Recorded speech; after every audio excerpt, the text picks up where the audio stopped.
விக்கிரவாண்டி களம்ங்கிறது எந்த மாதிரி போயிட்டு இருக்குன்னா, ஒரு பக்கம் காரசாரமாகவும் இன்னொரு பக்கம் காமெடியாகவும் போயிட்டு இருக்கு. காமெடி பண்றதுக்குனே உருவெடுத்து செஞ்ச ஒரு கட்சியாக திமுக இன்றைக்கு மாறிக்கொண்டிருக்குங்கிறத கூட சொல்லலாம். ஏன்னா தேர்தல் வந்துட்டாலே வாக்குக்கு பணம் கொடுக்கறது, வேற எதாவது கொடுக்கறது, மக்கள் பார்த்துட்டு செருப்பு கழட்டி அடிக்கிறது, இந்த மாதிரியான சம்பவங்களை வந்து அதிகமாக பார்க்க முடியும். அது குறிப்பாக திமுக காரங்க செய்யக்கூடிய சம்பவங்கிறது தரமான சம்பவங்களாக இருக்கும். அதை பார்த்து மக்கள் விழுந்து சிரிப்பாங்க. அந்த மாதிரி சம்பவங்களும் அதிகமாக நடக்கும்ல. அதே போல ஒரு சம்பவம் விக்கிரவாண்டிலே நடந்திருக்குங்க.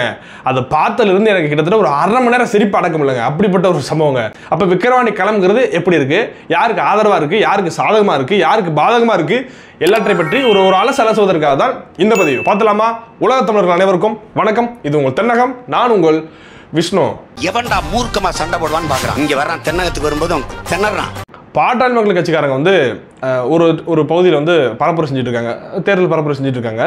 அப்போ பஞ்சு மிட்டாய் வாங்கலையோ பஞ்சு மிட்டாய் அப்படிங்கிற மாதிரி உங்களுக்கு தெரியுமில்ல, இந்த ஊருக்குள்ளலாம் கிராம பகுதிகளெலாம் பஞ்சு மிட்டாய் ஐஸ் விற்கிறதுக்கெலாம் சிலர் வருவாங்க. அதுபோல் சாக்கு மூடைகளை வந்து வேஷ்டி சேலை இதெல்லாம் வந்து வேஷ்டி புடவைகள்லாம் வந்து கட்டிட்டு திமுகவுடைய ஊப்பி ஒருத்தர் ஏரியாவுக்குள்ள வந்திருக்காரு. விக்கிரவாண்டி தொகுதியில் ஒரு பகுதிக்குள்ளே போயிருக்காரு. போய் இந்த மாதிரி வீடுக்கு வந்து வேட்டி சேலை கொடுத்துருக்காப்புல. வாக்குக்கு பணம் கொடுக்காம வேஷ்டி சேலையை கொடுக்கும்போது பாமக காரங்களுக்கு எப்படியும் செய்தி போய் பாமக காரங்க உடனே வந்து அவரை வந்து பிடிப்பதற்காக கையும் களவும் பிடிப்போம், வீடியோ எடுத்துடணும், அவர் வந்து உண்மையிலே அது பட்டோட பண்ணுறாரா அப்படிங்கிறது வந்து கரெக்டாக ஒரு கவர் பண்ணிட்டோம்னா வீடியோவா ஆதாரமாயிரும், ப்ரூஃப் ஆயிரும். அதை வச்சு அவங்க மீது வந்து குற்றம் சாட்டிடலாம், அதை வச்சு வந்து திமுகவுடைய முகத்திரை வந்து கிழிச்சிடலாம் அப்படின்றதுக்காக பாமக காரங்க வேகமாக வந்திருக்காங்க. உடனே நம்ம திமுக ஊப்பி என்ன பண்ணியிருக்கா தெரியுமா? அவர் பண்ண சம்பவத்தை நீங்கள் நினச்சி பார்த்தீங்கன்னா இன்னைக்கு முழுக்க சிரிப்பீங்க. என்னது திமுக இப்படிப்பட்ட ஒரு அறிவாளியா அப்படின்னு. ஆகா, நம்மளை பிடிச்சிருவாடா, பிடிச்சாங்கன்னா நம்மளை சிக்கனம்னா சதைச்சிருவாடா அப்படின்ற ஒரே எண்ணத்தில் ஒரு பயத்தில் அப்படின்னு கூட சொல்லிச்சுவாங்களேன். ஒரு பயத்தில் அந்த சாக்கில் வச்சிருந்த அந்த வேட்டி சிலையை கொடுத்துட்டு இருக்காப்புல, அந்த வேட்டி சிலை நினைச்சிடாப்புல சட்டுன்னு ஒருத்தர் குட்டுறாப்புலங்க கீழே தலையில் குட்டி என்ன பண்ணுறாரு தெரியுமா? சக்குன்னு இந்த மணி ஹிஸ்ட் படத்தில் அந்த காவல்துறை அதிகாரிகள்லாம் வந்து அந்த ப்ரொஃபஸரை கைது பண்ண வரப்போ சட்டுன்னு ஒரு ஐடியா பண்ணி செய்வாப்புல. அதே போல் இவர் என்ன செஞ்சிட்டாப்புல, சட்டுன்னு அந்த இருக்கக்கூடிய வேட்டி சட்டை எல்லாத்தையும் ஒரு படியில் ஒரு திண்டு படி மாதிரி இருக்குது, அந்த படியில் வந்து வேட்டி சேலை எல்லாத்தையும் வந்து அடிக்க வச்சு கடையை போட்டாருங்க. ஏன்னா வந்து மக்களுக்கு கொடுத்த நீ பார்த்தியா, நானே வந்து பஞ்சு முட்டை விற்கிற மாதிரி ஐஸ் விற்கிற மாதிரி நான் ஊருக்கு வந்து நான் வேட்டி சேலை வித்துட்டு இருக்கேன்ப்பா அப்படின்னு. எப்படி காஸ்ட்லியானது, குறைஞ்சபட்சம் ஒரு 1000 ரூபா இருக்குன்னு வச்சுக்கலாம். 1000 ரூபா புடவையை வந்து ரோட்டில் போட்டு சார் வந்து விற்கிறாப்புல. யாரு? ஒருத்தர். இப்படிப்பட்ட ஒரு நுணுக்கமான திருட்டுத்தனத்தை இந்த திமுக கூட்டம் செய்துங்கிறத மக்கள் மத்தியில் இன்றைக்கு பாமக காரங்க வந்து அமல்படுத்திருக்காங்க. அந்த விஷயத்தில் வந்து பாமக காரங்க வந்து நம்ம வாழ்த்துறோம். அதை காணொலி கூட போட்டு பாருங்க. பிடிக்க வர இந்த பொறம்பர கடையனு அங்க நிக்கிறா உப்பி, அங்க நிக்கிறடா நீ.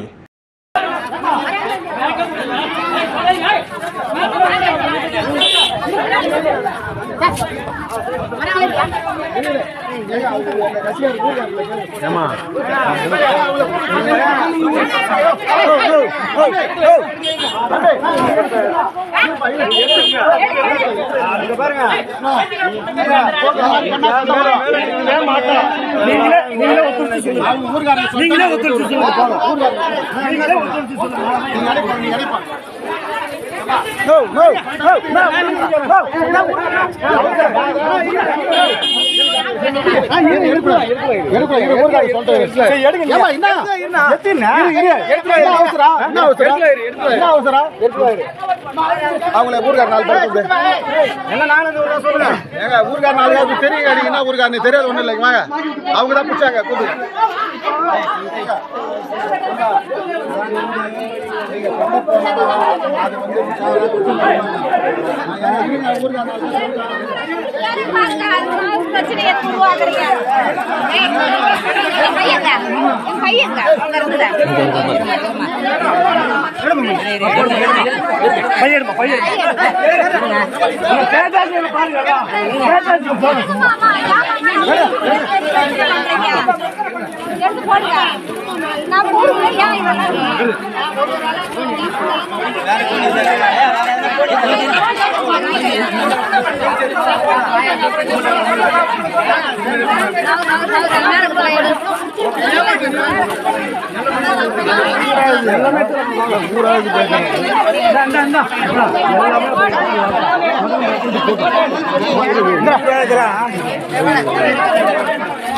போடு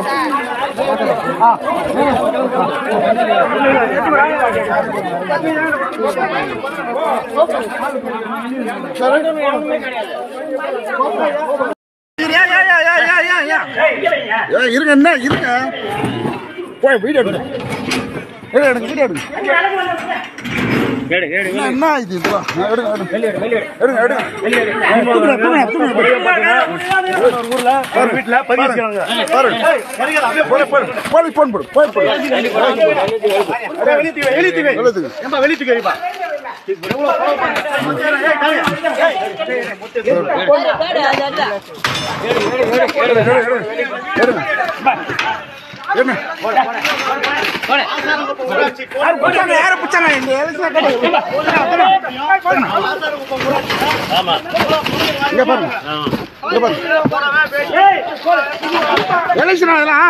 உள்ள போயிருது உள்ள வரக்குது உள்ள இருக்குது உள்ள இருக்குது உள்ள உள்ள உள்ள போயிருது உள்ள உள்ள இருக்குது பாருங்க உள்ள இருக்குது பாருங்க உள்ள உள்ள இருக்குது பாருங்க அதை பாரு அதை பாரு எங்க பாருங்க எங்க பாருங்க எங்க பாருங்க எங்க பாருங்க உள்ள உள்ள இருக்கு பாருங்க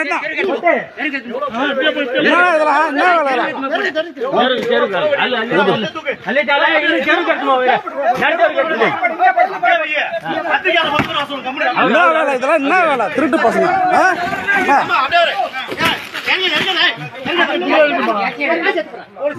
உள்ள இருக்குதா பாருங்க மறுபடியும் உள்ள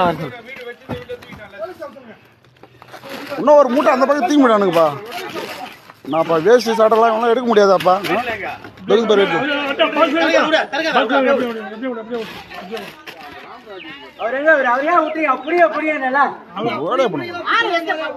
உள்ளதாங்க இல்ல உள்ளதாங்க இந்த ரூம்ல போயிருங்க இல்ல இல்ல ஒரு ஆள் உள்ளக்கிறான் ஆளு அப்ப தேர்தல் ஆணையம் எல்லாத்தையும் பார்த்துட்டு தான் இருக்குங்க. தேர்தல் ஆணையம் எல்லாத்தையும் பார்த்துக்கிட்டு வேடிக்கை தான் பார்க்கும், கடைசி வரைக்கும் ஒன்றும் செய்யாது. இந்த மாதிரி வந்து வேட்டி சேலை கொடுக்குறானே யார் என்னன்னு அவனுடைய பின்புலத்தை விசாரிச்சா ஒரு தேர்தல் விதிமுறையை மீறி ஒருத்தர் செயல்படுறானே அப்படிங்கிறத விசாரிச்சா அவன் தெரிஞ்சிடும் யாரெல்லாம் செஞ்சு இதுக்கு பின்னாடி யாரெல்லாம் இருக்காங்கிறது தெரிஞ்சிடும். அதுக்கு பின்னாடி யார் இருக்காங்களோ, எந்த அரசியல் கட்சிக்காரர் இருக்கானோ, திமுக காரங்கிறது அமலப்பட்டு போச்சு, அந்த இடத்துல சொல்றாங்க, அவங்களே பார்க்க முடியாது. அப்ப யார் இருக்காங்கிறத நீங்க கண்டுபிடிச்சீங்கன்னா எந்த கட்சிக்காரன் அப்படிங்கிறத கண்டுபிடிச்சு நீங்களே அவங்களை வந்து தகுதி நீக்கம் பண்ணலாம்ல. தேர்தல் ஆணையம் என்னத்தை தான் பண்ணுது? திமுகவுடைய கைப்பாவையாக செயல்படுது இந்த இடத்துல தேர்தல் ஆணையம். உண்மையாகவே திமுக கைப்பாவை செயல்படுதுங்க. என்ன தூங்கிட்டு இருக்கீங்களா? எல்லா ஊர்லயும் காசு கொடுக்குறாங்கிறது அப்படமா தெரியுது. நம்ம காணொலி ஆதாரமாக நம்ம தென்னகத்தில் எடுத்து பதிவு பண்ணியிருக்கோம். தேர்தல் ஆணையத்தெல்லாம் பார்த்து ஏதாவது நடவடிக்கை எடுக்கிறீங்களா? ஒரு நடவடிக்கையும் கிடையாது. எல்லாமே கண்ணு முன்னாடி இருக்கு. ஏங்க அந்த ஒரு காட்டு கிராமம் மாதிரி இருக்கு அந்த கிராமம். அந்த கிராமத்தில் போய் ஒரு பட்டுப்போட விற்கிறாப்லையா, பட்டுப்போட ரேஞ்சில் இருக்காது வச்சுங்களேன். நல்ல ஒரு குவாலிட்டியான சேலை, ரொம்ப மட்டமான சேலைலாம் கிடையாது அந்த புடவைகள்லாம். அந்த புடவைகளை வேட்டிகளை எடுத்துகிட்டு போய் ஒரு கிராம பகுதியில் போய் கொடுக்குறாங்க அப்படின்னா ஒரு 1000 ரூபா மதிப்புள்ள ஒரு வேட்டி சேலையை கொடுக்குறாங்க அப்படின்னா இது விற்கிறதுக்கு எவனா கொண்டு போவானா? முதல்ல ஏங்க விற்கிறதுக்கு என்னங்க இது? ஒரு மூணு அள்ளி முதுகில் சுமந்துட்டா போவான். இன்னொன்று அது மட்டும் இல்லாமல் ஒரு வீட்டுக்குள்ளே அடிக்க வச்சுருக்காங்க. வீட்டுக்குள்ள அடிக்க வச்சுருக்காங்கன்னா அப்போ என்ன இது திட்டமிட்டு லஞ்சம் தான். இந்த வாக்கு பணம் கொடுப்பது போல் இது ஒரு லஞ்சம் தான். அவங்களுக்கு இது தரோம். இன்னும் பல விஷயங்கள் இருக்குது. எப்படி ஈரோடு கிழக்கில் வந்து பேக்கேஜ் போட்டாங்கல்ல, 10,000 ரூபாய்க்கு ஒரு ஓட்டுக்கு 10,000 ரூபா. கோலுசு, குண்டுமணி, காதில் போகிற தோடுலேருந்து வாட்ச் வரைக்கும், அண்டா குண்டா குக்கரு அது இதுன்னு எல்லாம் வாங்கி கொடுத்தாங்க. அதே போல தான் இங்கேயும் செய்கிறாங்க. அப்போ தேர்தல் ஆணையம் பார்த்துட்டு என்ன பண்ணிட்டு இருக்கு? வேடிக்கை தான் பார்த்துருக்கு தேர்தல் ஆணையம். அப்போ இதெல்லாம் நடவடிக்கை எடுங்க. நடவடிக்கை எடுத்து யாரெல்லாம் இதுக்கு பின்னாடி இருக்காங்களோ அவங்களை தகுதி நீக்கம் பண்ணுங்க. எந்த வேட்பாளர் இருக்கானோ அவனை தகுதி நீக்கம் பண்ணுங்க. அதனால நேர்மையான தேர்தலாக இருக்கும். நேர்மையான தேர்தல் எங்கே எதிர்கொள்றீங்க? அப்போ மிகவும் கேவலமான ஒரு வேலையை, இந்த மாதிரியான வேலையை திமுகவுடைய ஊப்பிகள் செய்து கொண்டிருக்கிறார்கள். வெற்றி பெறணும்னா நீங்கள் தான் பெரிய கட்சி, ஆளுங்கட்சிங்கிறீங்க, நாங்கள் பெரிய கூட்டணி போட்டுக்கோங்கிறீங்க. நேர்மையாக எதிர்கொள்ளணும் தானப்பா. பயம், காசு கொடுக்கலட்டா ஓட்டு போட மாட்டாங்கிற பயம். சத்தியமாக போட மாட்டேன். காசு மட்டும் கொடுக்கலட்டா இந்த ஊப்பிகளுக்கு ஒரு ரூபாய் ஓட்டு போட மாட்டேன். அதான் உண்மை.